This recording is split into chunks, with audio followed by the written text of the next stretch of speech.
sukses itu banyak berkelimangan harta saja, bagi kita antri itu enggak. Ya itu tadi, kesuksesan itu saat gak cemas, gak takut. Kalau gak cemas, gak takut, pasti dia merasa cukup. Kenapa merasa cukup? Ya karena punya Allah. Ya. Nah kalau gak punya Allah, dia pasti kurang. Banyak apapun masih kurang. Meskipun usahanya dari semua opsi, dia bisa ini, dia bisa ini, tapi tetap masih kurang apa? Hanya Allah yang mencukupkan. Hanya Allah yang bisa mencukupinya. Bagaimana caranya bisa menemukan pasien yang tepat untuk dirinya? Kembali lagi, cari ajaran tentang zikir. Setelah kamu berzikir, lakukan apapun atas perintah Tuhan supaya melakukan sesuatu.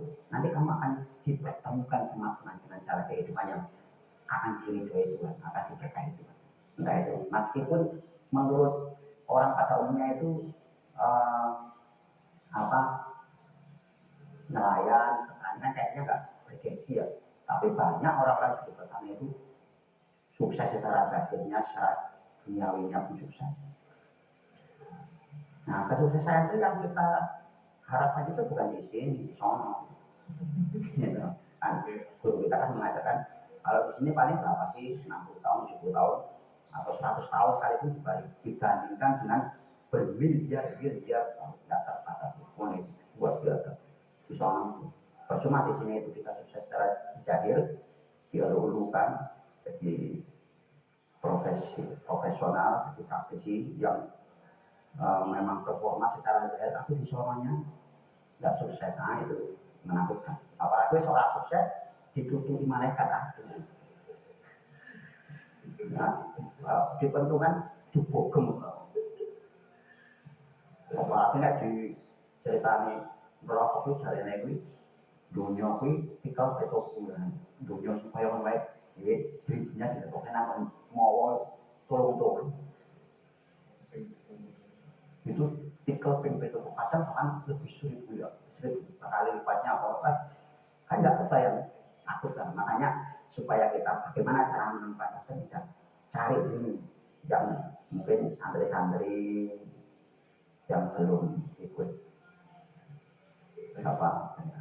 coba sekali PA kasih salahnya ya. Minta pelajaran zikir yang bisa dilakukan di mana pun saat dia jalan. Jadi zikir itu harus dilakukan berdiri, duduk, baring. Dia mau muda wala juga. Aktivitas tetap. Jadi guru dia tetap mengajar, tapi hatinya ke Allah. Jadi nelayan boleh juga orang lain mancing dulu kan sana. Tapi hatinya. Nah, ingat itulah yang membuktikan kita itu bersama atau kita punya.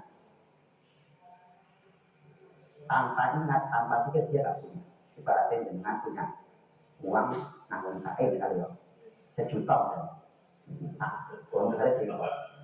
Terus tapi nanggung Pak, kira-kira juga nggak punya. Modal duitnya 100.000. Aku nggak punya uang 100.000. Padahal jajannya punya 1 juta punya. Tapi karena lupa nggak punya. Kita punya Tuhan itu saat kita punya. Kalau kita lupa duit Tuhan ya nggak punya. Nah makanya ingatan itu harus intensif pun 24 jam harusnya. Tapi karena kita masih belajar ya kadang-kadang belum. Makanya ada sholat-sholat waktu dulu. Kan sebelum dulu kita lupa supaya diingatkan lagi ada sholat dulu. Saat kita sholat memang tidak ingat. Tapi sebelum lupa. Setelahnya saat kita baca Quran ingat kita sama Tuhan. Tadi kita punya Tuhan. Tapi sebelum pada saat Al-Quran ditutup sesudah baca lupa kita. Inilah kita selalu laku hukum amal hukum selalu kita itu lupa banyak lupa. Nah karena lupa itu yang menyebabkan kita itu gelap, tak punya cahaya. Paling saat kita baca baru muncul cahaya seolah itu cahayanya itu bukan milik orang lain. Itu milik ulama-ulama sholat dengan memberikan sebuah pencerahan dengan tulisan beliau itu kita baca kita percaya kita mendapat petunjuk. Tapi cahaya itu kalau kita lupa gelap lagi. Nah supaya cahaya itu abadi kita harus punya cahaya yang muncul dari dalam diri kita ini. Nah tanpa zikir tidak bisa. Hanya zikir. Nah saya belum bisa zikir dia tanya harus cari. Supaya saya bisa dikatakan berzikir dia tanya sama arif orang yang sudah ahli. Nah orang ahli zikir itu dia pasti berzikir. Nggak bisa orang ahli zikir kok dia nggak berzikir, dia pasti ngapusi.